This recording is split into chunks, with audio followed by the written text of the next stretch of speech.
السلام عليكم ورحمة الله وبركاته. الحمد لله وكفى وسلام على عباده الذين اصطفى، أما بعد، فأعوذ بالله من الشيطان الرجيم. بسم الله الرحمن الرحيم.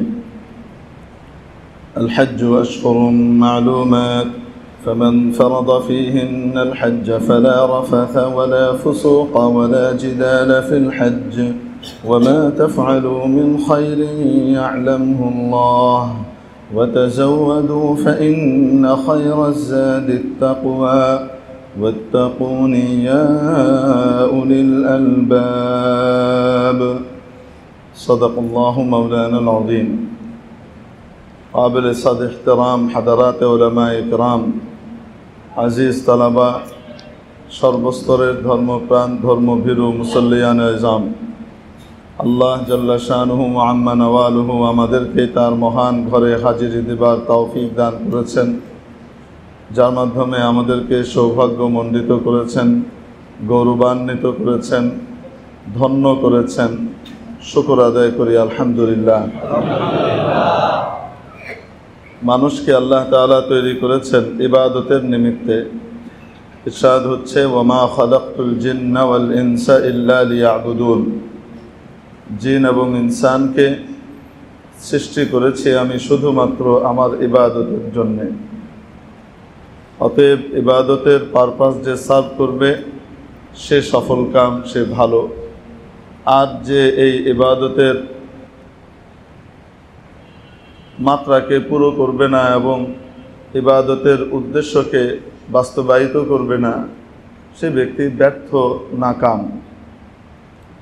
প্রিয় উপস্থিতি, ইবাদতের চমৎকার সব ধারাবাহিকতা দিয়ে আল্লাহ তাবারাকা ওয়া তাআলা এই ইসলামকে সাজিয়েছেন, সন্নিবেশিত করেছেন, সুসজ্জিত করেছেন। দ্বীন-এ ইসলামের মধ্যে এক এক আমল, এক এক কাজ, এক এক কথার বিধান এক এক রকম রেখেছেন। কোনো কাজ যা না করলে ভালো, করলে গুনাহ নাই, যেটাকে আমরা মাকরুহে তানজিহি বলি। না করলে ভালো, না করাই ভালো। কোনো কাজ করলে গুনাহ হবে, হারামের কাছাকাছি গুনাহ হবে, হারাম না, যেটাকে আমরা মাকরুহে তাহরিমি বলি। কোনো কাজ হারাম পর্যায়ের গুনাহ, মানে পায়খানা খাওয়া, পেশাবখানা খাওয়া, এটা যেমন ঘৃণিত, নিকৃষ্ট এবং গুনাহ, ঠিক তেমনিভাবে ওই রকম গুনাহ হারাম করা। আবার কোনো কাজকে বানিয়েছেন যে সেটা করলে সওয়াব আছে, না করলে কোনো সমস্যা নেই। আবার কোনো আমলকে বানিয়েছেন যেটা করতেই হবে, বিনা ওজরে ছাড়া যাবে না। বিনা ওজরে ছাড়লে আবার গুনাহ হবে। বিনা ওজরে ধারাবাহিকভাবে ছেড়ে দিলে রসুলের শাফাআত থেকে কিয়ামতের দিন বঞ্চিত হবে। যেমন সুন্নতে মুআক্কাদা। কোনো আমলকে ওয়াজিব বানিয়েছেন, ফরজের কাছাকাছি গুরুত্বপূর্ণ। ফরজ যেমন অবশ্য পালনীয়, ওয়াজিবও তেমন অবশ্য পালনীয়। দুটোর মধ্যে সামান্য একটি পার্থক্য, সেটি হলো একটি দলিল কাতঈ অকাট্যভাবে প্রমাণিত, আরেকটি দলিল জন্নী অকাট্যের কাছাকাছি দলিল দ্বারা প্রমাণিত। জন্নী তর্জমা করলে অনেকে বুঝবে না, এই জন্য এটার মফহুমি তর্জমা করে দিলাম। দুটার মধ্যে আরেকটা পার্থক্য হলো যে ফরজকে কেউ যদি অস্বীকার করে তাহলে সে কাফের হয়ে যায়। ওয়াজিবকে কেউ অস্বীকার করলে গুনাহগার হয়, কাফের হয় না। তো এক এক বিধানকে এক এক স্তর দান করেছেন। সবচেয়ে গুরুত্বপূর্ণ বিধান ফরজ, এবং এই ফরজ বিধানকে যখন বান্দা পালন করে, আল্লাহ রাব্বুল আলামিন ইরশাদ করেন, হাদিসে কুদসিতে এসেছে যে বান্দা ফরজের মাধ্যমে আমার এত নৈকট্য লাভ করে যে অন্য কোনো আমল দিয়ে সে এতটা নৈকট্য লাভ করতে পারে না। ফরজের মাধ্যমে বান্দা যে পরিমাণ আল্লাহ তাআলার কাছে যায়, এতটা কাছে অন্য কোনো আমল দিয়ে যায় না। ফরজ দুই প্রকার, হ্যাঁ বাচক, না বাচক। হ্যাঁ বাচক ফরজ, যেমন ঈমান আনা ফরজ, নামাজ আদায় করা ফরজ, রোজা রাখা রমজানে ফরজ, জাকাতওয়ালার উপরে জাকাত প্রদান করা তার জন্য ফরজ, যার উপর হজ ফরজ হয়েছে সে হজ করা এটা ফরজ।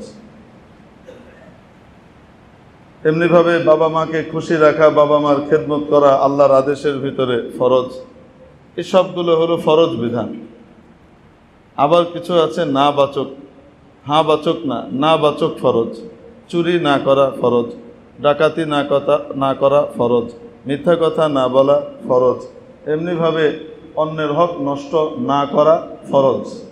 এক কথায় যে সমস্ত কাজগুলো হারাম সেগুলো না করা হলো ফরজ। তো এই ফরজের মাধ্যমে বান্দা আল্লাহর এত নৈকট্য লাভ করে যে অন্য কোনো আমল দিয়ে এতটা নৈকট্য সে লাভ করতে পারে না।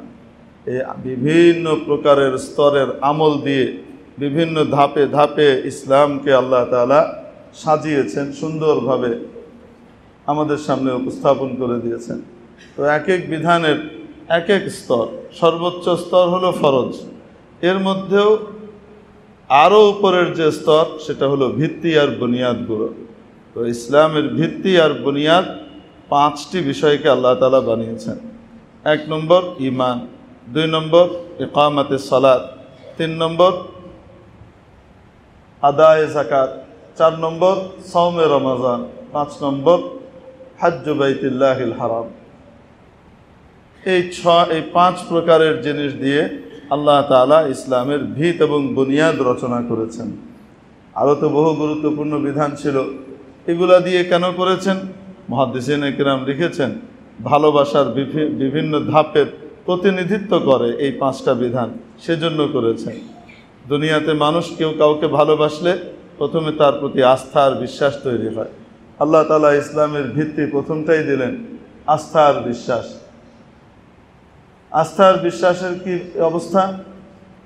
ভালোবাসায় এই অস্ত্র যায় যে আমার আল্লাহ আমাকে যা কিছু দিয়েছেন এগুলো আমার কল্যাণার্থে দিয়েছেন, যা থেকে নিষেধ করেছেন সেটা আমার কল্যাণার্থে নিষেধ করেছেন, উনি কখনোই আমার ক্ষতি চাইতে পারেন না।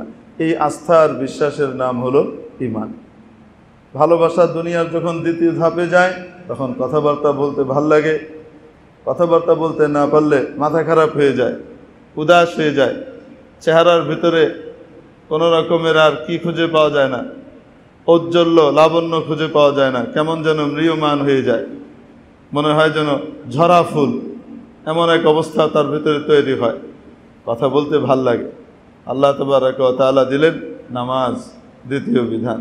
চলো নামাজ, বান্দা আমার সাথে তুমি কথাবার্তা বলবে, নামাজে দাঁড়াবে, সূরা ফাতিহা পড়বে, প্রথম 4 আয়াতের প্রতি আয়াতে আয়াতে তোমার সাথে আমি উত্তর বিনিময় করব। কান থাকলে শুনতে পারবা, আর দিলের কান যদি গুনাহ দিয়ে নষ্ট করে ফেলো তাহলে শুনতে নাও পারো, কিন্তু আমার উত্তর তোমার কাছে ঠিকই যেতে থাকে। শেষ 3 আয়াত পড়বার পরে চূড়ান্ত উত্তর দিয়ে দেন, সাআলানি আবদি, আমার বান্দা আমার কাছে একটা জিনিস চেয়েছে। কি চেয়েছে? হেদায়েত চেয়েছে। কি চেয়েছে? সিরাতে মুস্তাকিম চেয়েছে। কি চেয়েছে? ভালো মানুষের পথে চলবার জন্য চেয়েছে। কি চেয়েছে? গায়রুল মাগদুবি আলাইহিম ওয়ালাদ-দাল্লিন, আল্লাহ তাআলা যাদের উপরে রুষ্ট, আল্লাহ যাদের উপরে অভিশাপ বর্ষণ করেছেন, যারা বিভ্রান্ত হয়েছে, মানে পচা মানুষ, খারাপ মানুষের পথ থেকে সে বাঁচতে চেয়েছে। আল্লাহ তাআলা বলে দেন এই এক কথার সামষ্টিক নাম হলো সিরাতে মুস্তাকিম। তো আল্লাহ তাআলা বলেন বান্দা আমার কাছে ওটা চেয়েছে, যে আবদি মা সাআল, চলো যা চেয়েছে তা দিয়ে দেওয়া হলো। নামাজ ব্যাপী তার সাথে আল্লাহর কথাবার্তা চলতে থাকে, রুকুতে কথা চলে, সেজদায় কথা চলে, বান্দা শুনে না, আল্লাহ তাআলা তার সাথে কথা বলেন যে এটাতে কোনো সন্দেহ নেই। হাদিস শরীফের মধ্যে এসেছে হযরত ওমর ইবনুল খাত্তাব রাদিয়াল্লাহু তাআলা আনহু ইরশাদ করেন যে একবার আমরা নবীজির সামনে বসা ছিলাম, এক ব্যক্তি আসলেন রাসূল সাল্লাল্লাহু আলাইহি ওয়াসাল্লামের সামনে। নবীজির সামনে এসে উনি কীভাবে আসলেন, লোকটার আকার আকৃতি কেমন, তার খালক কেমন, এটার বিবরণ দিলেন।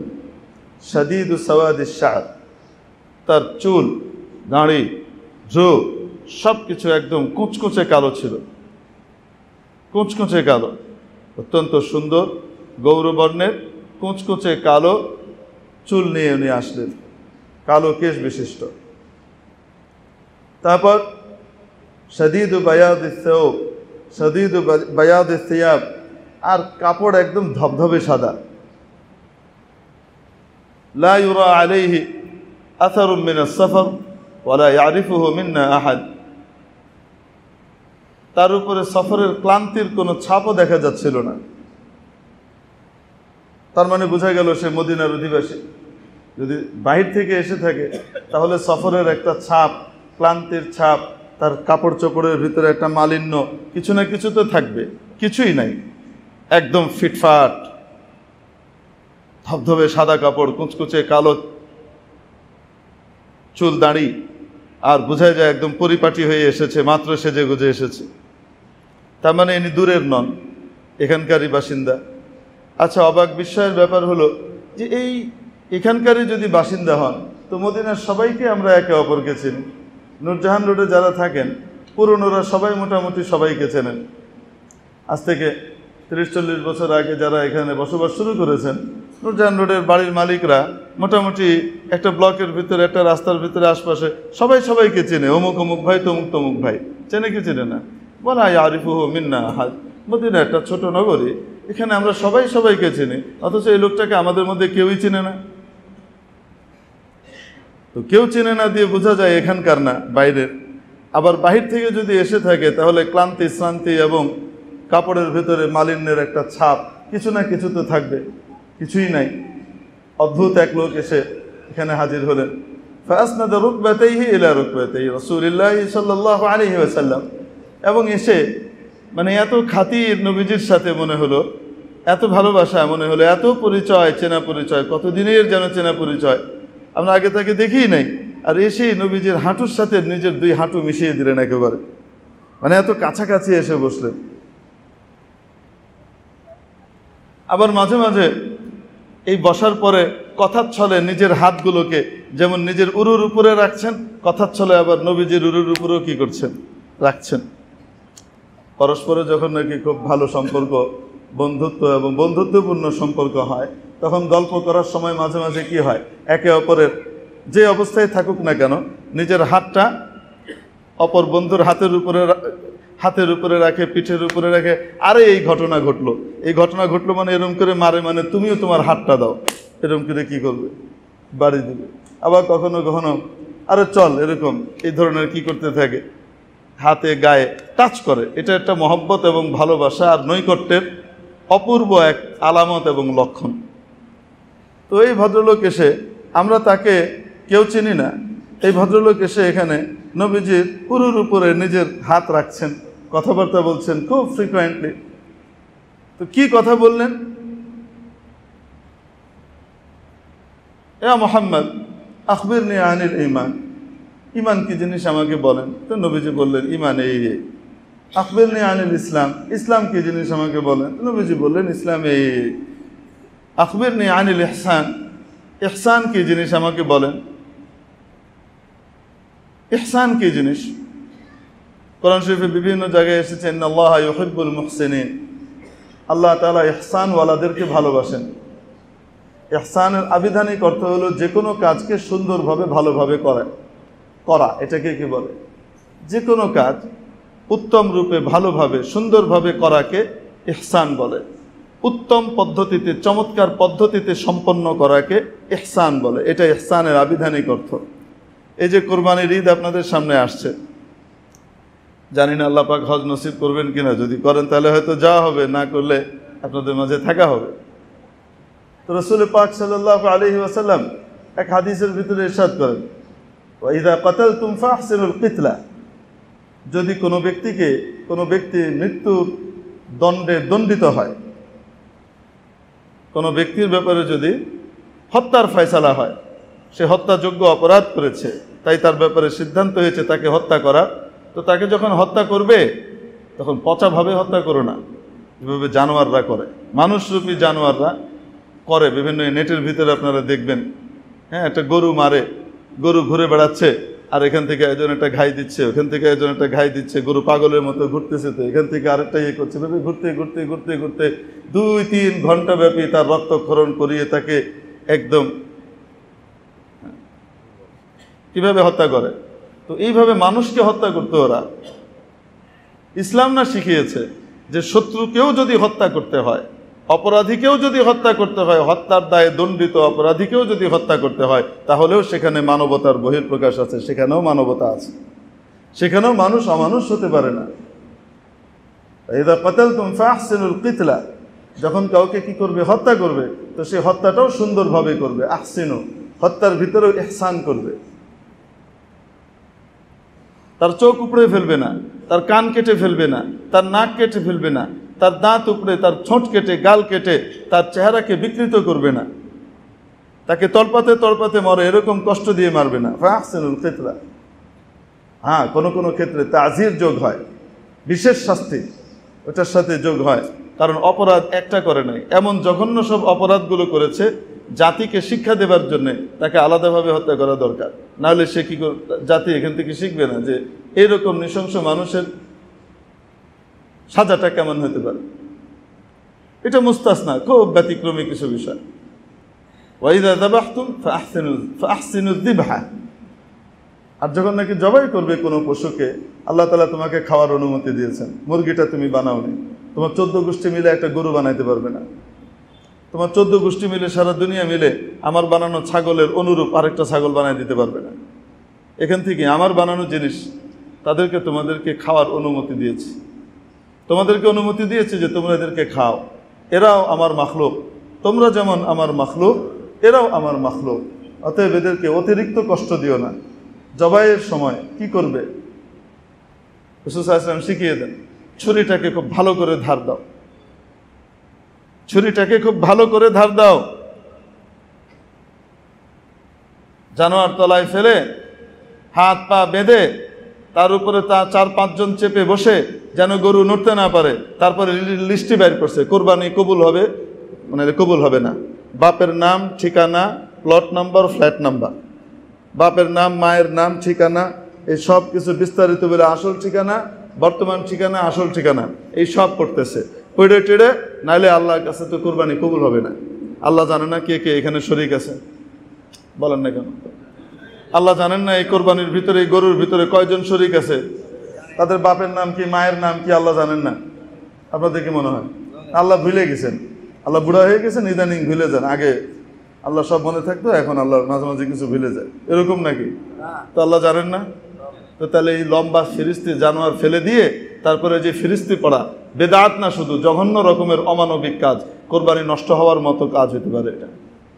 এটা জানোয়ারের বদদোয়া লাগবে, সুন্নতের খেলাফ জিনিস না। আমি যদি পড়তে হয়, জানোয়ার নিচে ফেলার আগেই পড়ে সারেন, জানোয়ারকে হাত পা বেঁধে নিচে ফেলার পরে, চেপে ধরার পরে সর্বাধিক দ্রুত সময়ের ভিতরে তার জবেহ সম্পন্ন করতে হবে, এটা হলো সুন্নত।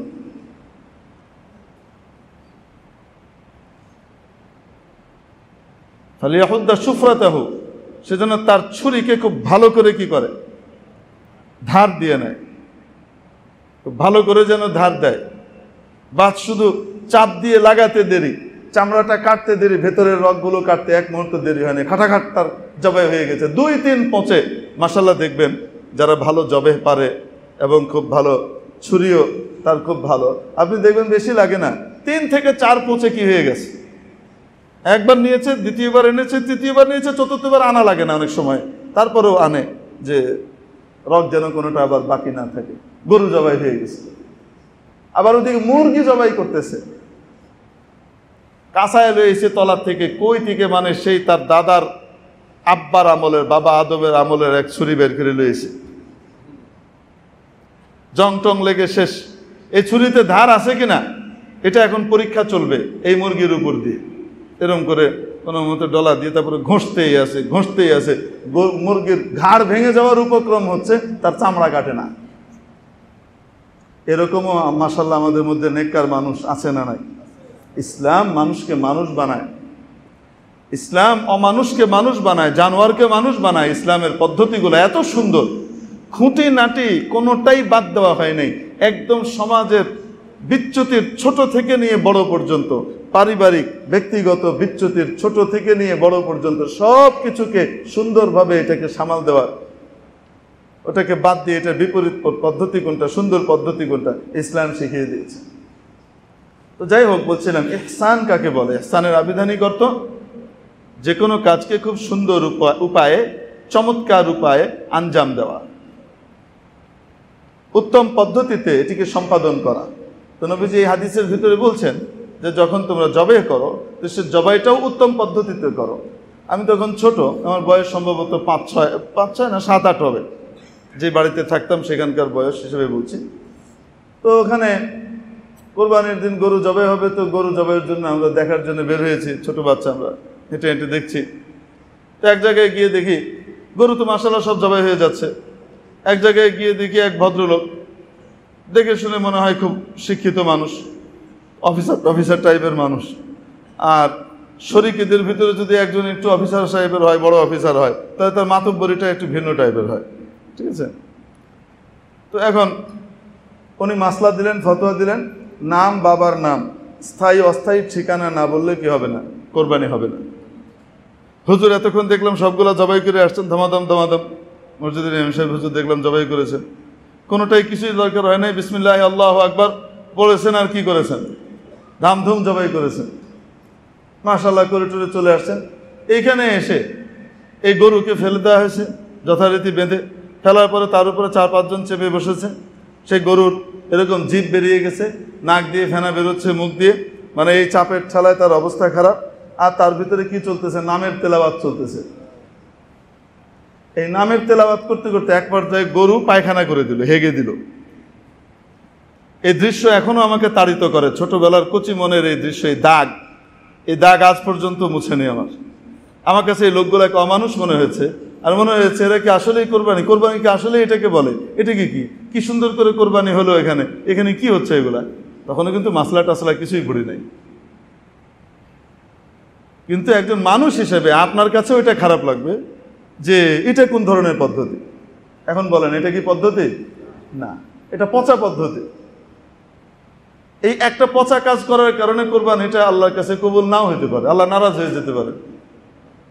আমি তোমাকে অনুমতি দিয়েছি আমার রাস্তায় উৎসর্গ করবার জন্য একটা জানোয়ারকে, এই জানোয়ারকে তো তোমাকে অতিরিক্ত কষ্ট দিতে তো বলি নাই, তোমাকে তো বলেছি তোমার ছুরিটা খুব ভালো করে ধার দিয়ে নিও। তুমি সব কিছু করতে পারলা, আজকের ঈদের জুতা কিনতে পারলা, হ্যাঁ, গলার মালা কিনতে পারলা, এটা পারলা সেটা পারলা, শুধুমাত্র ছুরিটা ধার দিতে পারলা না, এই অজুহাত গ্রহণযোগ্য নয়। ও বাচ্চারা বলতে পারে না। তো ইহসান শব্দের আবিধানিক যে অর্থ, সেটা হলো কোনো কাজকে কিভাবে করা, আসতে বলুন, ভালোভাবে করা। তো আল্লাহ তাআলা এই ধরনের ভালো কাজ যারা করে, প্রতিটা কাজকে যারা সুচারুরূপে আঞ্জাম দেয়, এরকম মানুষগুলাকে আল্লাহ পছন্দ করেন। এখন প্রশ্ন হলো, কোনো কাজ ভালোভাবে কিভাবে হবে?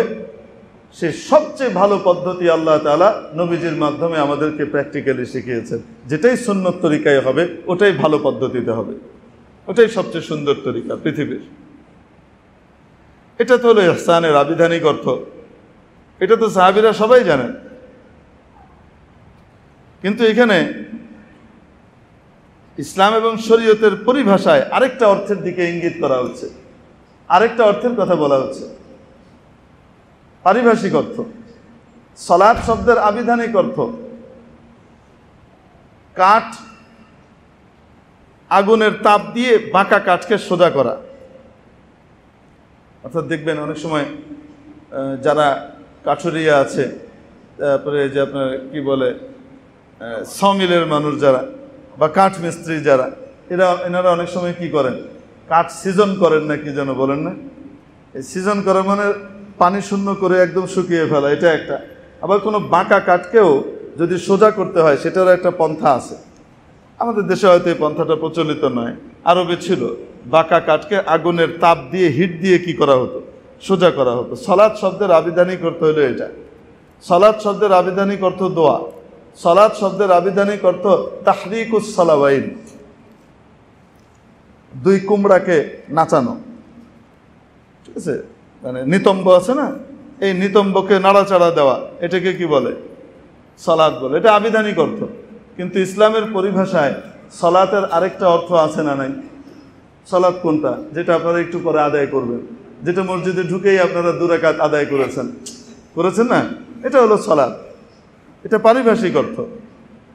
তো ওখানে এই যে ভদ্রলোক আসলেন, শাদীদু বায়াদিস সিয়াব শাদীদু সাওয়াদিস শা'র, যার কাপড়গুলো একদম ধবধবে সাদা, চুল এবং ভ্রু দাড়িগুলো একদম কুচকুচে কালো, অত্যন্ত পরিপাটি মার্জিত এক ভদ্রলোক আসলেন। সফরের কোনো চিহ্ন তার শরীর এবং তার আশপাশে নাই, আবার আমাদের মধ্যেও কেউ তাকে চেনে না। এই অদ্ভুত প্রকৃতির এক ভালো মানুষ আসলেন, নবীজির সাথে নিজের হাঁটুকে মিলিয়ে দিলেন, আবার কিছু প্রশ্ন শুরু করলেন। যখনই বলে যে ইমান কাকে বলে, এটাকে বলে, তো বলার পরে রাসূল সাল্লাল্লাহু আলাইহি ওয়াসাল্লাম বলেন এটাকে ইমান বলে, সাদাক্তা, আপনি ঠিক বলেছেন। আবার বলে ইসলাম কাকে বলে, রাসূল সাল্লাল্লাহু আলাইহি ওয়াসাল্লাম বলেন ইসলাম একে বলে, সাদাক্তা, আপনি ঠিক বলেছেন। তো সাহাবীরা বলেন আশ্চর্য কারবার, আমরা আরো বিস্মিত হতে লাগলাম। ইয়াসআলুহু ওয়া ইউসাদ্দিকুহু, প্রশ্ন করছে আবার সত্যায়নও করছে। আরে বাবা, তোমার যদি জানাই থাকে তাহলে তুমি জিজ্ঞেস করো কেন? তুমি একটা জিনিস জানো তাহলে তুমি জিজ্ঞেস করো কেন? আর যদি জানা না থাকে আর উনি বলার পরে তুমি কিভাবে বলছো যে এটা ঠিক? তুমি তো জানতেই না আগে। ইয়াসআলুহু ওয়া ইউসাদ্দিকুহু, আচ্ছা, তারপরে জিজ্ঞেস করলেন মাল ইহসান, ইহসান কি জিনিস? তো রাসূল পাক সাল্লাল্লাহু আলাইহি ওয়াসাল্লাম উত্তর দিলেন আন তা'বুদাল্লাহ কাআন্নাকা তারাহ ফাইন লাম তাকুন তারাহু ফাইন্নাহু ইয়ারাক। ইহসান বলে এমন অবস্থা তৈরি হওয়াকে, দিলের এমন কাইফিয়তার অবস্থাকে বলে যে তুমি যখন ইবাদত করবে যেন তুমি আল্লাহকে দেখছো, যেন তুমি দেখতে পাচ্ছ, তোমার অবস্থাটা এমন হবে দিলের। এটা যদি না হয়, এটার সেকেন্ডারি স্তর হলো, পরবর্তী স্তর যেটা, সেটা হলো যে কমপক্ষে এই অনুভূতি তৈরি হওয়া যে আল্লাহ আমাকে দেখছেন, আমি আল্লাহর সামনে দাঁড়িয়ে আছি, আমি আল্লাহর সামনে দাঁড়িয়ে আছি, আমার দণ্ডমুণ্ডের কর্তার সামনে আমি দাঁড়িয়ে আছি। আমার কাজটা এভাবে সুন্দরভাবে সম্পাদন করা, যে মনে রাখে যে আমি আল্লাহ আমাকে দেখছেন। সে নামাজের ভিতরে একবার এন দিয়ে গোতা দিবে, আরেকবার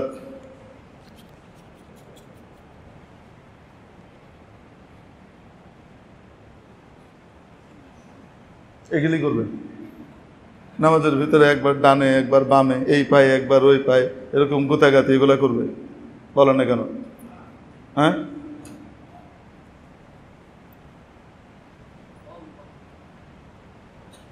ইবাদতটা কেমন হবে? যে আল্লাহ আমাকে দেখছেন, আমি আল্লাহর সামনে দাঁড়িয়ে আছি। যদি মনে হয় যে আমি প্রধানমন্ত্রীর সামনে দাঁড়িয়ে আছি আর আমার পরিপাটি ভদ্রচিত আচরণের কারণে আমাকে বিশেষ একটা প্রমোশন এবং বিশেষ রিওয়ার্ড আর পুরস্কার আমাকে দেয়া হবে, তো সেই সময় কি পরিমাণ স্মার্টনেস আমাদের ভিতরে চলে আসে বলেন তো দেখি। একদম চরম আনস্মার্ট ব্যক্তিও একদম ফুল স্মার্ট হয়ে দাঁড়িয়ে থাকে, বাবার বাবা, কোনো ট্রেনিং লাগেনি তার। কেন? প্রধানমন্ত্রী দেখছে আর এটা দিয়ে বিশাল রিওয়ার্ড তার জন্য অপেক্ষা করছে। আরে তুমি যে নামাজটা আদায় করছো, এই নামাজের ভিতরে তো এমন অবস্থা যে তোমার মাওলা তোমাকে দেখছেন আর জান্নাতের চাবিটা হাতে নিয়ে বসে আছে। না, ওকে ওকে ঠিক আছে, নামাজটা হয়ে গেলে চমৎকার একটা কাজ করেছো, নাও জান্নাতের চাবিটা তোমাকে রিওয়ার্ড দিয়ে দিলাম, উপহার দিয়ে দিলাম, গেলে শুধু পাঁচ করবার ঢুকে যাবা।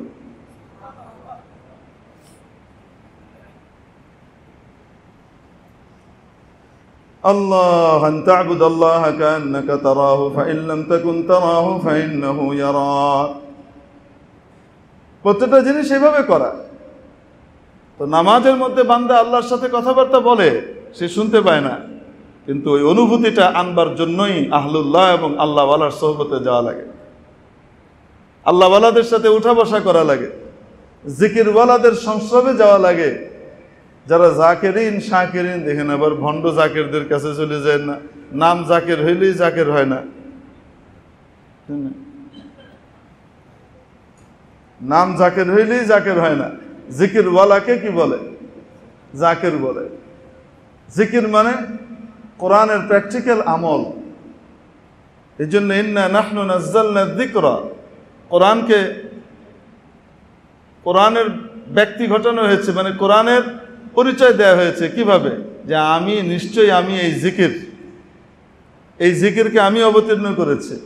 ওয়া ইন্না লাহু লাহাফিজুন, আর এই জিকিরকে আমি হেফাজত করব। জিকির মানে এখানে কি বলেন? কোরআন।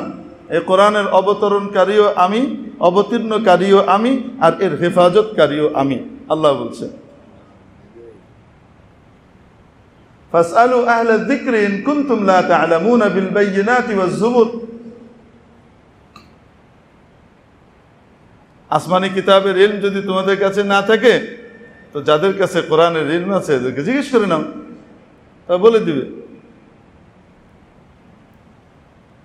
কোরআনওয়ালা, জিকিরওয়ালা, আল্লাহওয়ালা, যার ভিতরে এমন আল্লাহওয়ালা যে জিকিরও করে, তার ভিতরে কোরআনের আমল আছে, নবীজির সুন্নত অনুযায়ী চলে, নবীর তরিকা তার মধ্যে নাই, আর সে বড় পীর হয়ে বসে আছে। পীর হইতে পারে, আসল পীর না, নকল পীর।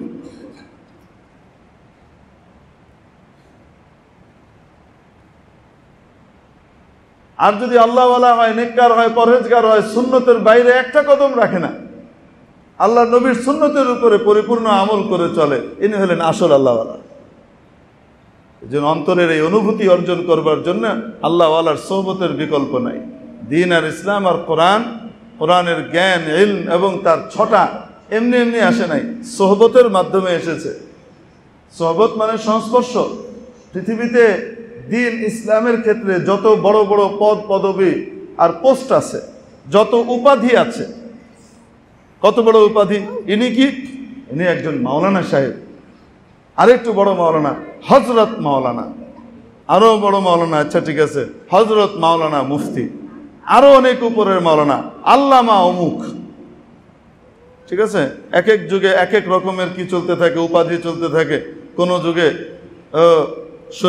শুরু হয়েছে শরিয়া দিয়ে, তো সদরুস শরিয়া, বোরহানুস শরিয়া, তাজুস শরিয়া, আর আমরা হইলাম আহলুস শরিয়া। ওই শরিয়া শরিয়া দিয়ে চলতেছে। কোন জায়গাতে শাইখুল ইসলাম, বুরহানুল ইসলাম, হ্যাঁ, হুজ্জাতুল ইসলাম, এই চলতেছে। যত রকমের বড় বড় উপাধি হইতে পারে। ইমাম গাজালির নাম উপাধি ছিল হুজ্জাতুল ইসলাম, ইসলামের দলিল আর প্রমাণ। এই লোককে দেখলে ইসলামের প্রমাণ নিয়ে নাও, যা করে এটাই ইসলামের প্রমাণ। ইসলামের বাইরে এক কদমও কি করে না, রাখে না। যে কোনো দলিল প্রমাণ দরকার হয় জিজ্ঞেস করো, গাজালি তোমাদেরকে কি করে দিবে, বলে দিবে। এই জন্য এর নামও ছিল হুজ্জাতুল ইসলাম। বহু যুগ পরে দারুল উলুম দেওবন্দের যিনি প্রতিষ্ঠাতা ছিলেন, ইনার উপাধি হয়েছিল হুজ্জাতুল ইসলাম। আল্লামা কাসিম নানতবী রহমতুল্লাহ আলাইহি এত জবরদস্ত বড় মাপের আলেম ছিলেন। তো যত বড় ওলি আউলিয়া, গৌস, কুতুব, হ্যাঁ, আরো কি কি আছে না, যত বড় বড় পদ আছে, এই সব এক পাশে। সাহাবী লকব উপাধি, এটা এক পাশে। সারা দুনিয়ার সমস্ত ওলি আউলিয়া, বুজুর্গ যা আছে, সে আজ থেকে 1300 বছর আগ থেকে নিয়ে আজ পর্যন্ত এবং কিয়ামত পর্যন্ত যত ওলি আউলিয়া আছে, সব এক পাল্লায় রাখবেন। আর আরেক পাল্লায় একজন সাহাবী, সাহাবীর দাম বেশি। কেন? সেই চোখ, যেই চোখ দিয়ে সরওয়ারে কায়নাতকে দেখেছে, এই সেই কান, যেই কান দিয়ে সরওয়ারে কায়নাতের আওয়াজ শুনেছে, এই সেই হৃদয়, যেই হৃদয় সরওয়ারে কায়নাতের নবীজির সংস্পর্শ লাভে ধন্য হয়ে দিল থেকে দিলের ইমানের স্বাদ নিয়েছে। এই জিনিস আর দুনিয়াতে পাওয়া যাবে না। সব পাওয়া যাবে, এটা পাওয়া যাবে না। এই জন্য হাদিস বিশারদরা যখন রাবিদের আলোচনা করে, রাবিদের আলোচনা করে, বুঝেছেন তো, মানে ইমাম বুখারী রহমতুল্লাহ আলাইহি নবীজির ইন্তেকালের 184 বছর পরে দুনিয়াতে এসেছেন। ইমাম বুখারী রহমতুল্লাহ আলাইহি দুনিয়াতে এসেছেন কতদিন পরে বলেন? নবীজির ওয়াফাতের কতদিন পরে? 184 বছর পরে। তো বুখারী শরীফের হাদিসগুলো অত্যন্ত নির্ভরযোগ্য কিনা, তো এই হাদিসগুলো যে হাদিস, উনি জানলেন কোত্থেকে? উনি কি নবীজির কাছ থেকে শুনেছেন? শুনেন নাই। তো কিভাবে জানলেন? উনি শুনেছেন হযরত হুমায়দির কাছ থেকে। মনে করেন যেই হাদিস যেই ওস্তাদের কাছ থেকে শুনেছেন, হযরত হুমায়দি আব্দুল্লাহ ইবনে জুবাইর, উনি কার কাছ থেকে শুনেছেন? উনি শুনেছেন সুফিয়ানের কাছ থেকে। হযরত সুফিয়ান কার কাছ থেকে শুনেছেন? উনি শুনেছেন ইয়াহইয়া ইবনে সাঈদ আল আনসারীর কাছ থেকে। ইয়াহইয়া ইবনে সাঈদ আল আনসারী কার কাছ থেকে শুনেছেন? উনি এই হাদিস শুনেছেন মুহাম্মদ ইবনে ইব্রাহিম আত-তাইমির কাছ থেকে। মুহাম্মদ ইবনে ইব্রাহিম আত-তাইমি বলেন, আমি আলকামা ইবনে ওয়াক্কাস আল-লাইসির কাছ থেকে শুনেছি। উনি বলেছেন, উনি বলেন, আলকামা বলেন, আমি আমিরুল মুমিনিন ওমর ইবনুল খাত্তাব রাদিয়াল্লাহু তাআলা আনহুকে মিম্বরে বসা অবস্থায় এই কথা বলতে শুনেছি। উনি বলেন, আমি রাসূল পাক সাল্লাল্লাহু আলাইহি সাল্লামকে বলতে শুনেছি। এই যে মাঝখানে যে ধারাবাহিকতা, এটাকে বলে সনদ।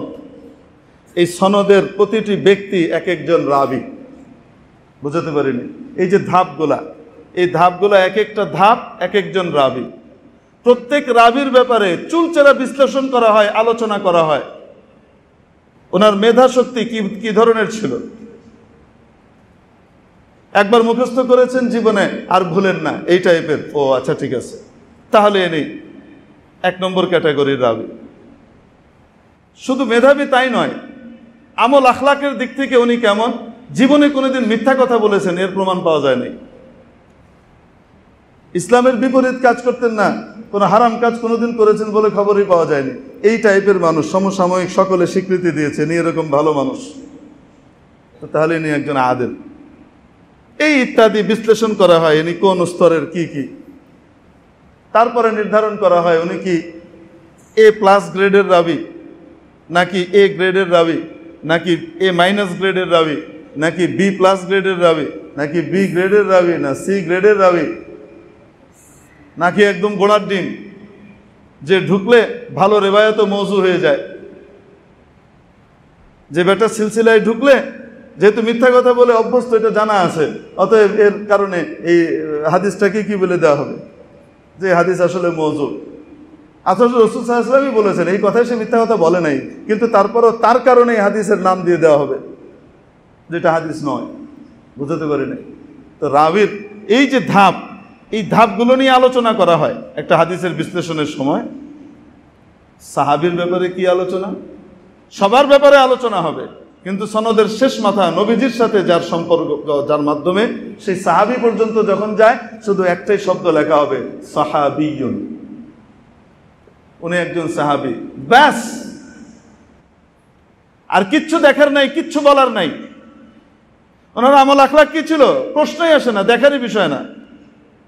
সাহাবা সমালোচনার ঊর্ধ্বে, নবীজি সাল্লাল্লাহু আলাইহি ওয়াসাল্লাম তাদেরকে ক্লিন চার্ট দিয়ে গেছেন, সার্টিফিকেট দিয়ে গেছেন, আমার সাহাবীদেরকে নিয়ে আলোচনার কোনো সুযোগই নাই। তাদেরকে বাছাই করেছেন আল্লাহ তাবারাকা ওয়া তাআলা।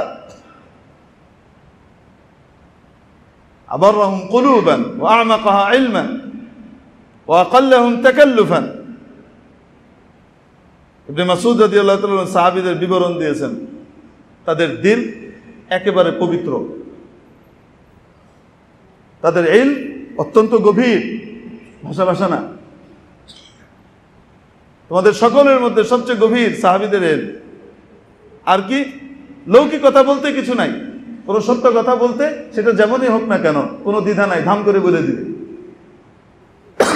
এই সমস্ত বৈশিষ্ট্য এবং গুণাবলীর অধিকারী হলো সাহাবী। সাহাবীর মর্যাদা, সাহাবী মর্যাদা কিভাবে হলো? সোহবতের মাধ্যমে। এই জন্য সোহবতের মাধ্যমে দিন আসে, শুধু কিতাব দিয়ে দিন আসে না, শুধু ইন্টারনেট ঘেটে কখনো দিন আসবে না, কিছু নলেজ আসবে। দিন তো আসে সোহবতের মাধ্যমে। বুখারী শরীফের 3 নম্বর হাদিস খুলে দেখেন,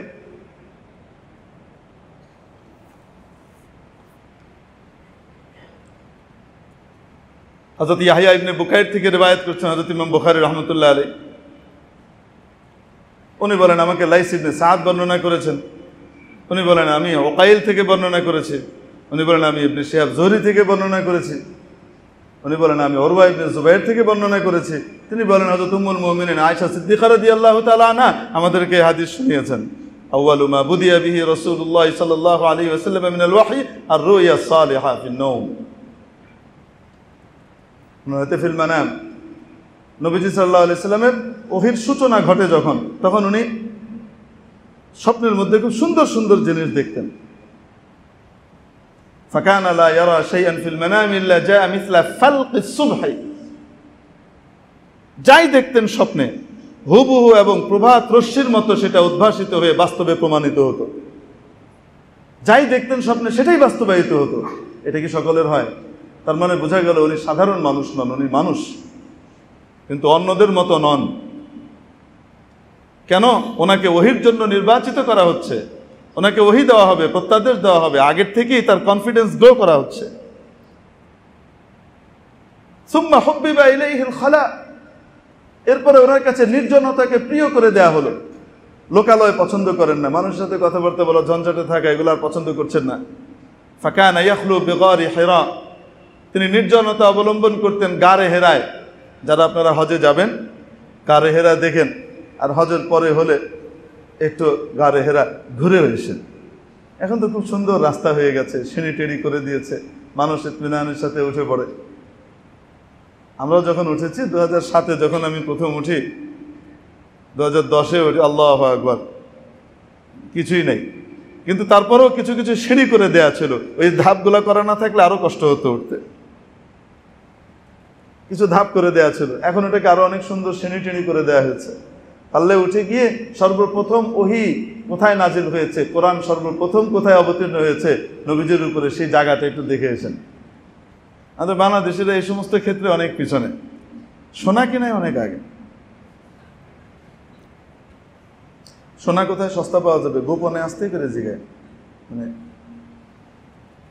টাকা নাই টাকা নেই, কোরবানির টাকা নিয়ে টানাটানি করতেছে। ওই যে মাথা মুন্ডনের টাকা, আরে হজের মাথা মুন্ডায় না, হজের অংশ ওমরা, এই ওমরা করার পরে মাথা মুন্ডন করে না, এই মাথা মুন্ডন করতে কয় রিয়াল নেয়? 10 রিয়াল নিচ্ছে। এটা নিয়ে পাড়াপাড়ি করতেছে, না না না 10 রিয়াল না, 5 রিয়াল, 2 রিয়াল, 3 রিয়াল। আবার এটা নিয়ে গর্বও করতেছে, আমরা 3 জনে মিলে 10 রিয়ালে ফিরেছি। আপনি তো ঠিকই আইছেন, আপনি একাই 10 রিয়াল দিচ্ছেন। আল্লাহর বান্দা টাকা কোথায় খরচ করার ছিল আর কোথায় খরচ করে। আর এই জায়গায় তো খরচ করলে এক এক টাকায় 4 কোটি টাকার সওয়াব হইতো, এই যে চুল চাষার এখানে খরচ করলে। এখানে তো এক এক টাকায় 4 কোটি টাকা পাওয়ার সওয়াব। এনে গিয়ে খেঁচাখেঁচি করে, আর বন্দা ভর্তি করে পকেট দিয়ে দিয়ে সোনা কিনে লেটে বেড়ে।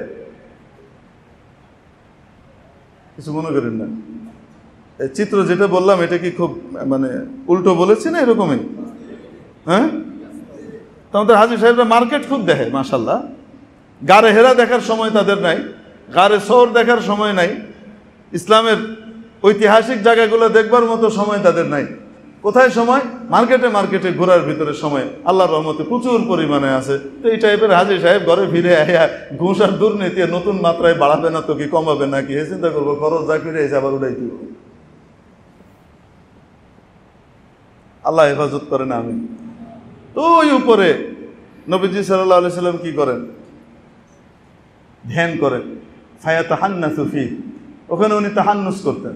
তাহান্নুস কি জিনিস? হুয়া তাআব্বুদুল লায়ালি যাওয়াতিল আদাদ মিন গায়রি আন ইয়ানজিআ ইলা আহলি। ওটা হলো টানা কয়েক রাত ইবাদতে নিজেকে কাটিয়ে দেওয়া, স্ত্রীর কাছে পরিবারের কাছে আশা ছাড়াই। হযরত আম্মা জান খাদিজাতুল কুবরা রাদিয়াল্লাহু তাআলা আনহা, আল্লাহু আকবার, বয়স তখন কত আম্মা জানের?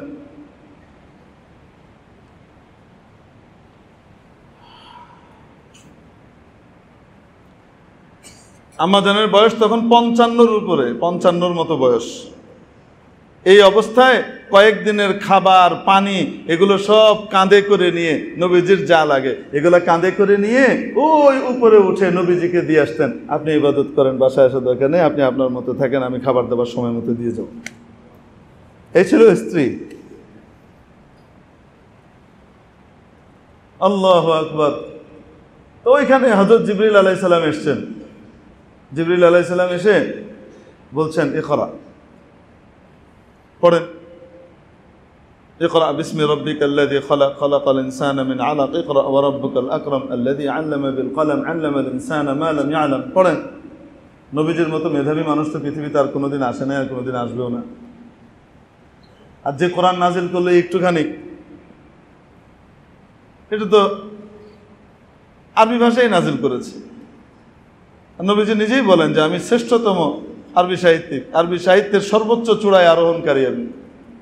আমার চেয়ে বড় আরবি ব্যাপারে সাহিত্যপূর্ণ ভাষায় কথাবার্তা বলনেওয়ালা লোক আর নাই, আসলেই নাই। আফসাহুল আরব, প্রকাশ করে খুলে মিলে কথা বলার ব্যাপারে, কোনো মনের ভাবকে স্পষ্টভাবে ব্যক্ত করার ক্ষেত্রে আমার মতো দ্বিতীয় জন আর কেউ হবে না, অতুলনীয়। আরবি ভাষায় বলা হচ্ছে, উনি বলছেন মা আনা বিকারি, আমি পড়তে পারছি না। আবার জিবরাইল আলাইহিস সালাম বললেন, উনি বললেন মা আনা বিকারি, আমি পড়তে পারছি না। আবার বললেন পড়তে পারছি না। এবার জিবরাইল আলাইহিস সালাম এভাবে বুকের সাথে ওনাকে জাপটে ধরলেন। রাসূল সাল্লাল্লাহু আলাইহি ওয়াসাল্লাম জাপটে ধরে এই পরিমাণ জোরে চাপ দিলেন, উনি বলেন হাত্তা বালাগা মিন্নিল জুহদ, জাহদ, সহজ ভাষায় আমরা বাংলায় বলতে পারি, এটা বাগধারা। পারিভাষিক অর্থ হলো এরকম যে আমি আমার কষ্ট এবং চেষ্টার একদম শেষ সীমায় পৌঁছে গেলাম, মানে হলো আমার প্রাণ বায়ু বের হওয়ার উপক্রম হয়ে গেল। এত জোরে চাপ দিলে মনে হচ্ছে আমি মরে যাবো, আমার হাড়গোড় ভেঙে যাবে। কিন্তু চাপটা দিয়ে ছেড়ে দেওয়ার সাথে সাথে পরপর করে ওহির বাক্যগুলো মুখ দিয়ে বেরোয় আসবে। তো দিন আর ইসলাম শুধু বই দিয়ে আসে না, ইন্টারনেট ঘেঁটে আসে না, টেলিভিশন চ্যানেলের বয়ান দেখে আসে না, মোবাইলের ওয়াজ শুনেও আসবে না। ইসলাম তো আসবে সোহবতের মাধ্যমে, আল্লাহ ওয়ালার সোহবতের মাধ্যমে ইসলাম আসে। এবং এটার মাধ্যমে দিলের নূর পয়দা হয়, যে নূরের মাধ্যমে মানুষ আল্লাহর কথা শুনতে পারে। তো আল্লাহ তাআলা দ্বিতীয় বিধান দিলেন নামাজ। দুনিয়ার ভালোবাসা যখন নাকি বাড়ে, দ্বিতীয় ধাপে যায়, তখন কথাবার্তা বলতে ভাল লাগে, তো আল্লাহ নামাজ দিলেন। নামাজের মধ্যে বান্দার সাথে আল্লাহর কথা হয়। যখন ভালোবাসা আরো বেড়ে যায়, তখন খরচ করতে ভাল লাগে। ভালোবাসা আরো বেড়ে যায়, যাকে ভালোবাসে তার জন্য না খেয়ে থাকতে ভাল লাগে। ভালোবাসা যখন চূড়ান্ত পর্যায়ে পৌঁছে যায়, তাকে না দেখে আর থাকতে পারে না, তাকে দেখার জন্য তার বাড়িতে ছুটে যায়, ডান দিক দিয়ে বাম দিক দিয়ে এদিক দিয়ে সেদিক দিয়ে দেখবার চেষ্টা করে। এই হলো দুনিয়ার ভালোবাসার 5টা ধাপ। প্রথমে আস্থা আর বিশ্বাস, 2 নম্বর কথাবার্তা, 3 নম্বর হলো খরচ করতে ভালো লাগা, 4 নম্বর হলো না খেয়ে থাকতে ভালো লাগে, 5 নম্বর হলো কি করতে মন চায়, উড়ে বাড়িতে চলে যেতে মন চায়, আর ওখানে থাকতে ভালো লাগে না, ওখানে গিয়ে চক্কর কাটে, দেখা যায় কিনা একবার একটু দেখি। তো আল্লাহ তাবারক ওয়া তাআলা এরকমই 5টা ধাপ দিয়ে, ভালোবাসার 5টা ধাপ দিয়ে প্রতিনিধিত্ব করে এমন বিধান দিয়ে ইসলামের বুনিয়াদকে সাজিয়েছেন। 3 নম্বরটা কি? খরচ করতে ভাল লাগে, দিয়ে দিলেন যাকাত। খরচ করো, এটা তো বাধ্যতামূলক, কিন্তু ভালোবাসে যে সে বাধ্যতামূলকভাবে খরচ করে না, সে মনের সুখে খরচ করে, সে খরচ করে সুখ লাভ করে, যে আমি দিতে পেরেছি, আমি যাকে ভালোবেসেছি তাকে আমি দিতে পারি। আর যাকাতের ছোট ভাই হলো দান খয়রাত। তো মানুষ যারা যাকাত দেয়, শুধু যাকাত দিয়ে তাদের মন তৃপ্ত হয় তা না। দেখবেন তারা যাকাত দেওয়ার পরেও অনেক জায়গায় তারা বিভিন্ন জায়গায় খরচ করছে, আল্লাহর রাস্তায় খরচ করছে। যে আল্লাহকে ভালোবাসে দেখবেন তার যাকাতের জন্য অপেক্ষা করে না যে আমার উপরে যাকাত আছে কিনা, তার সামান্য কিছু আছে, সেখান থেকেই সে আল্লাহকে দান করতে থাকে, খরচ করতে থাকে, আল্লাহর ইয়েতে দিতে থাকে, বাক্সে দিতে থাকে। মসজিদের প্রয়োজন পুরা করছে, মাদ্রাসার প্রয়োজন পুরা করছে, গরিব দুঃখীর জন্য দাঁড়িয়ে যাচ্ছে, নিজেই গরিব, নিজেই খেতে পায় না, আরেকজনের জন্য ছুটছে, তার একটু ওষুধ কিনে দেওয়া দরকার। আরে আছে না নেই? আরেকজনের জন্য ছুটছে, গরিব মানুষ বেচারা বিপদে পড়ছে, তাকে একটু ওষুধ কিনে দিই। তার নিজেরই খাওয়ার পয়সা নেই, নিজের খাওয়ার পয়সা নাই, মসজিদের কাজ চলতেছে, সেখানে টাকা দেওয়ার জন্য পাগল হয়ে গেছে। দেখলাম কাজ হইতেছে এখানে, টাইলের কাজ। জিজ্ঞেস করলাম কি অবস্থা, তো বললেন হুজুর 30,000 টাকা আসছে আর 50,000 টাকা লাগে, হইলে আমাদের কি হয়ে যায়, কাজটাও পুরা হয়ে যায়। তো এখানে টাইলের কাজ চলতেছে, ইনশাল্লাহ চলমান থাকবে তো ইনশাআল্লাহ তাআলা, কি বলেন? আমরা শরীক হব তো?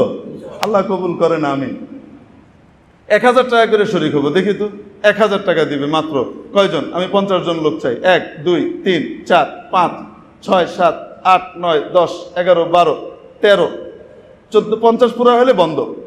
14 15 16 17 18 19, তারপরে 20 21 22 23, তারপর 24 25 26 27 28 29 30 31, তারপর হ্যাঁ কি বাদ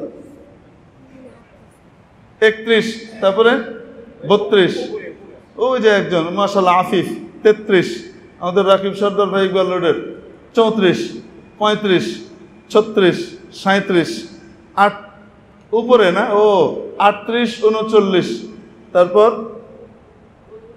ওই যে একজন, হ্যাঁ চলে আসছে 1000, দেখেন নগদ মাশাআল্লাহ নেন লাগুন 40, ওই যে ছোট বাচ্চা সে হাত উঠাইছে, আল্লাহ নেক হায়াত দারাজ করে, 120 বছর হায়াত দেয় একদম সুস্থতার সাথে, দোয়া করে দিলাম তোর জন্য। হ্যাঁ 42 হয়ে গেছে মাশাআল্লাহ, আল্লাহ কবুল করেন। হ্যাঁ ও 43 44, বাহিরে দেখতে পাচ্ছেন না তো আসলে 45, যাদেরটা দেখতে পাই নাই আল্লাহ দেখেছেন, সকলের জন্যই দোয়া আছে ইনশাআল্লাহ তাআলা। জি টুইন টাওয়ার থেকে এসছেন, আল্লাহ কবুল করেন। মাশাআল্লাহ মাশাআল্লাহ মুবারক। উপরের তলায় যারা আছি তারা নিয়ত করে ফেলি, হ্যাঁ আমরা পিছায় যাব কেন, এই কাজটা শেষ হয়ে যেন কাজ থেমে না থাকে, আরেকটা কাজ শুরু হয়ে যায়। মসজিদের কাজ থেমে থাকবে না ইনশাআল্লাহ তাআলা। কি বলেন আপনারা? মসজিদের কাজ থেমেও থাকবে না, মসজিদের কোনো ফিক্সড ডিপোজিটও থাকবে না। মসজিদের ফিক্সড ডিপোজিট উঠায় নেওয়ার জন্য বলা হয়েছে, আল্লাহর রহমতে এগুলো হয়ে গেছে। কি বলেন আপনারা? সব মসজিদের জন্য কাজে লাগতে থাকবে, জমা থাকবে না। মাশাআল্লাহ, মুবারক, আল্লাহ কবুল করেন। ওরে কলিজা, আল্লাহ কবুল করেন, নেক হায়াত দারাজ করেন। কি তোমাদেরও দিতে মন চাচ্ছে? হ্যাঁ, সালামি থেকে দিয়ে দিবা? দিয়ে দাও। কত করে দেবে? 1000 করে? আচ্ছা ঠিক আছে। কত? কে কত দিবা বলো, তাহলে আমি দিয়ে দিচ্ছি। আমাকে বাসায় গিয়ে আম্মুর কাছ থেকে নিয়ে দিয়ে দিবা। ওদের সালামির টাকা জমা আছে, খুব বেশি টাকা নাই। সালামির টাকা মাত্র যে 2500-3000 টাকা আছে, তার ভিতরে 1500 টাকা সেদিন এক জায়গায় দিয়েছে। হ্যাঁ হ্যাঁ, কত দিব তোমারে? কত দিব? 2000? 60 সেকেন্ড। আচ্ছা চলো ধরো। তোমার কত? তো সবাই 2 করে লিয়ে গেলে পরে আমার দিবা তো না? ধরো, জাযাকাল্লাহ খাইরান, মাশাআল্লাহ। ধরেন, চলো যাও। আর এগুলি কামে লাগবে, এগুলি রিটার্ন পাওয়া যাবে। যা রেখে যেতেছে এগুলো কিছুই রিটার্ন পাওয়া যাবে না, ঘোড়ার ডিম সব পড়ে থাকবে। হ্যাঁ, ওয়ালাইকুম আসসালাম, মাশাআল্লাহ। 2000 টাকা নিয়ে এসছো তোমার আর তোমার আম্মুর পক্ষ থেকে? তোমার আব্বুরটা বাকি? আচ্ছা ঠিক আছে, থাকলো, যাও। মাশাআল্লাহ। 3 তলা 4 তলায় যারা আছি তারাও ওই যে মাশাআল্লাহ পাঠায় দিচ্ছে, দেখেন আসতে থাকে। 3 তলায় 4 তলায় যারা আছি তারাও কি করে, তারা বাদ যাবো না ইনশাআল্লাহ, তারাও শরীক হয়ে যাব। নিচে নেমে যাওয়ার সময় ওগুলো জমা করে দিয়ে যাব, বা ওই যে বক্সের ভিতরে দিয়ে দিলেও চলবে। আপনাদের যে দান বক্স আছে না, এই দান বক্সের ভিতরে দিয়ে দিলেও ইনশাআল্লাহ পৌঁছে যাবে আমাদের কাছে। হ্যাঁ, আল্লাহ কবুল করেন, আমিন। তো যাই হোক, 3য় ধাপ দিলেন জাকাত। খরচ করতে ভালো লাগে, মহব্বত যখন আরো বাড়ে তখন না খেয়ে থাকে। আল্লাহ দিলেন রোজা, নে রোজা রাখ। আমার জন্য না খেয়ে থাকতে কি ভালোটা লাগে রোজাটা রেখে। দেখেন, যারা রোজা রাখে যত কষ্ট বাড়তে থাকে আর ইফতারের সময় কাছাইতে থাকে, তত বেশি রোজার অন্যরকম একটা তৃপ্তি বাড়তে থাকে। কেমন যেন অবাস্তব না বাস্তব? আল্লাহর মহব্বত, ভালোবাসা আরো বাড়লে বাড়িতে ছুটে যায় দেখার জন্য। দিয়ে দিলেন হজ, পাগলের মতো ছুটে যাচ্ছে মক্কা মুকাররমা। পাগলের যেমন তেল সাবানের খবর থাকে না, ইহরামওয়ালার তেল সাবানের খবর নাই। বিধানটাই এমন ভাবে বানিয়ে দেওয়া হয়েছে। পাগলের যেমন খুশবু আর সেন্টের খবর থাকে না, এই ব্যক্তির জন্য সেন্ট আর খুশবু ব্যবহার করা নিষিদ্ধ করে দেওয়া হয়েছে। কারণ তুমি তো পাগল, তুমি তো আল্লাহর পাগল। সেই অভিনয় করবার জন্য তুমি কি করেছো? নেমেছো। আর কি আল্লাহর ঘরকে এরকম চক্কর দিতে থাকে, কখনো আরাফায় যেতে থাকে, কখনো মিনায় যায়, কখনো মুজদালিফায় যায়, কখনো শয়তানকে পাথর মারে। হ্যাঁ, সব কিছুকে বাদ দিচ্ছে। এই যে এক এক জায়গাতে চক্কর কেটে বেড়াচ্ছে, কাকে পাওয়ার জন্য? আল্লাহকে পাওয়ার জন্য। আল্লাহর মহব্বতের ভালোবাসার ধাপগুলো দিয়ে আল্লাহ তাআলা পুরা করে দিয়েছেন। আল্লাহ তাআলা সবাইকে হজ্জে মাবরুর নসিব করেন। 3 তলায় একজন 10,000 টাকা পাঠিয়েছেন, আল্লাহ তাআলা কবুল করেন, জানমাল হায়াতে বরকত দান করেন, তার দুনিয়া আখিরাতের পেরেশানি সমস্যাকে দূর করে দেন।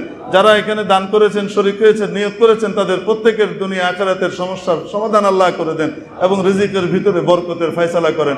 ব্যবসা বাণিজ্য, আয় ইনকামের ভিতরে হালাল এবং পবিত্রতার ফয়সালা আল্লাহ তাআলা করে দেন, হিল্লতার পবিত্রতার ফয়সালা করে দেন। আমিন। জাযাকুমুল্লাহু তাআলা খায়রা। আমরা সকলেই দোয়া করি আল্লাহ যেন আমাদেরকে বারবার মাবরুর হজ নসিব করেন। টাকা লাগে না রে বাবা, নিজের টাকা লাগে না। যদি উপরে কবুল হয়, ডাক পড়ে, নিজের টাকা লাগে না। নিজের টাকা ছাড়াও আল্লাহ কেমনি জানি নিয়ে যায়। আর অনেক সময় আল্লাহ তাআলা চান যে হ্যাঁ, আমার বান্দার টাকাটাও আমি নিব, তাকে আমি আমার কাছেও টানবো। নিজের টাকা দিয়ে তাকে কি করেন? টানেন। আর নিজের টাকা কি, এই টাকাটাও কে দিছেন? আরে কন্যা কেন? কার টাকা?